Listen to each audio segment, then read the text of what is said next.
Еще не надо забывать то, что у очень многих нет, стиральной машины. Это важный фактор. Ну как они не стирают, что ли, Нет, одежду? люди покупают кучу На раз? одежды, чтобы оттягивать время стирки. Боже мой.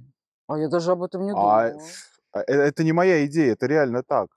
То А есть где это, куда это грязное хранить? можно выкидывать Вот представляешь, как или это не ну, экологично? конечно, слушай, у тебя там футболка за $2. Вот я об этом и хотела сказать, что это же отвратительно.